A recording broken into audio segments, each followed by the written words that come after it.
Here's our 5 days, 4 nights Hong Kong expenses and itinerary. Sobrang dami ngang nagme-message sa akin kung magkano ba yung nagastos namin, kaya naman here's the detailed video, kaya finish this until the end. First is flight. We booked it sa Sebpak and originally we paid 7,000 per person. Kaso we have to rebook it, so we end up paying around 10,000 pesos round trip na yon. You have to complete your e-travel before your flight, and nagbayad nga pala kami ng travel tax, which is 1,620 pesos per person. 7 AM yung flight namin, pero 2 AM pa lang nasa airport na kami kasi sobrang haba ng pila sa immigration. Around 11 AM nakarating na nga kami sa Hong Kong International Airport and dumaan lang kami sa immigration.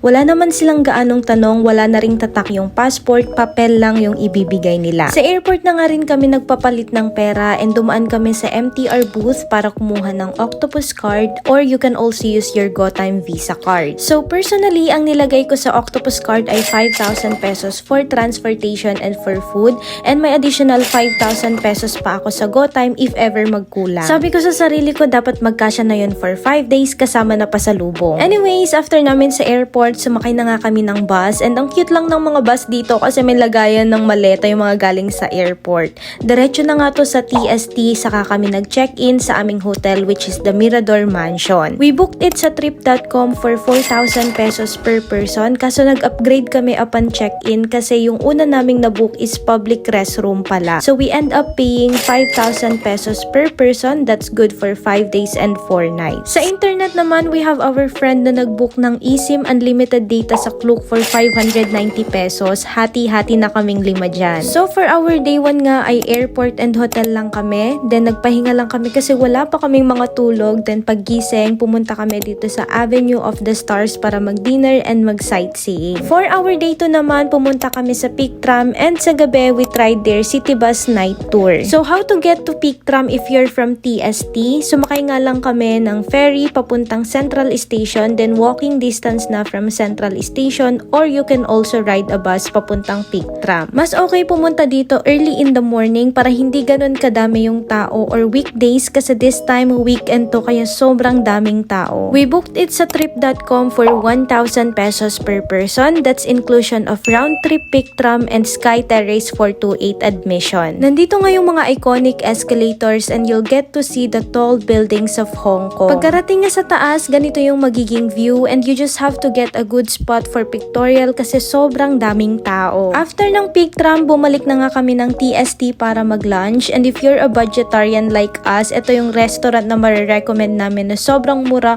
compared to other restaurants. Dito nga kami sa Eat More bumibili kasi for only 33 Hong Kong dollars may 2 dishes with rice ka na, and yung servings nila sobrang panalo, ang lalaki. After naming magpahinga sa hotel, we tried their city bus night tour. This is a 45 minutes ride wherein you will be able to roam around the city and enjoy their city lights. Kala mo mga hindi nagwo-work sa BGC? For our day 3 naman, pumunta kami dito sa Macau, and isang buong araw kami dito, so I'll make a separate video about it kasi wala naman kaming gaanong gastos maliban sa pamasahe from Hong Kong to Macau. Pagkarating ng Macau, free na yung mga shuttles and napakaraming free taste. Mabubusog ka, free taste pa lang. So please watch my next vlog about our Macau experience kasi deserve niya talaga ng spotlight. For our day 4 naman, pumunta kami dito sa Disneyland, and again, we booked it through trip.com.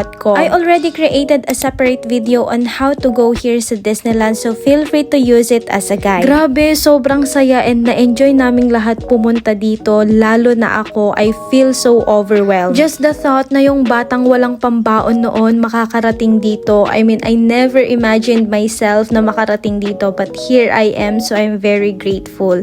Thank you, Lord, talaga. Disneyland is definitely a must visit, and if you guys have any questions about Disneyland, I'll create a separate video about it. For our day 5 naman, sa morning, bumili lang kami ng mga pasalubong, then nag-check out na nga kami sa aming accommodation. We still have enough time before our flight, kaya naman naglakad-lakad lang kami around the city, then pumunta na nga kami sa airport for our flight pabalik ng Pilipinas. So here's the list of my total personal expenses. Magkakaiba po kami ng mga kasama ko kasi iba-iba naman kami ng trip sa buhay, and you can just use it as a guide. Thank you so much guys for watching. Again, this is Ivy. Follow me for more travel, food, and lifestyle videos. Bye!